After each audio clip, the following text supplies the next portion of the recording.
Welcome back to the TCD YouTube channel. The U.S. has launched a new retaliatory strike against Houthi targets in Yemen amid the group's continued attacks on international ships in the area, officials said Wednesday.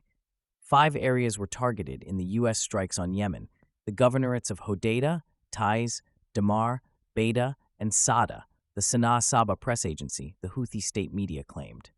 CENTCOM said in Wednesday night that the strike targeted 14 Iranian-made Houthi missiles that were loaded to be fired in Houthi-controlled areas in Yemen.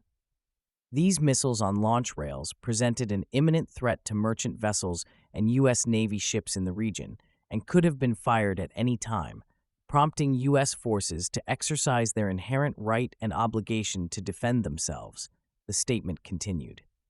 Tomahawk cruise missiles used in the strike were launched from both U.S. Navy surface ships and a submarine, U.S. officials said. Houthi state media blamed the U.S. and the U.K. for the attacks. The U.S. is the only country to have acknowledged the strike. Wednesday's strike came after a drone from the Houthi-controlled area in Yemen hit a U.S.-flagged carrier ship in the Gulf of Aden on Wednesday, U.S. Central Command previously confirmed. No injuries were reported in that incident. The bulk carrier ship remains seaworthy, although some damage has been reported, CENTCOM said.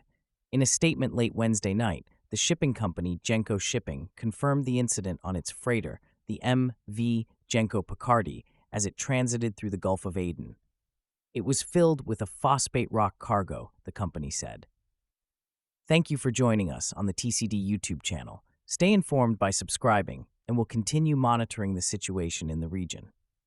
All seafarers aboard the vessel are confirmed to be uninjured, Genco said in a statement.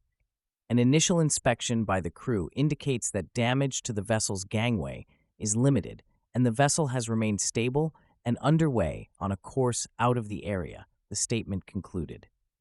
The company and vessel crew have remained in close contact with all relevant authorities as part of efforts to stop Iran-backed Houthi militants from attacking vital Middle Eastern shipping lanes. Secretary of State Antony Blinken on Wednesday announced the U.S. would once again classify the Yemeni rebel group as a terrorist organization. The State Department says the step will enable the U.S. to more effectively restrict the group's access to financial support. Blinken said that the restrictions and penalties linked to the designation would not take effect for 30 days, and that the delay was designed to ensure the flow of aid and commercial goods to Yemeni civilians is minimally impacted. The Houthis must be held accountable for their actions, but it should not be at the expense of Yemeni civilians, Blinken said in a statement. As the Department of State moves forward with this designation, we are taking significant steps to mitigate any adverse impacts this designation may have on the people of Yemen.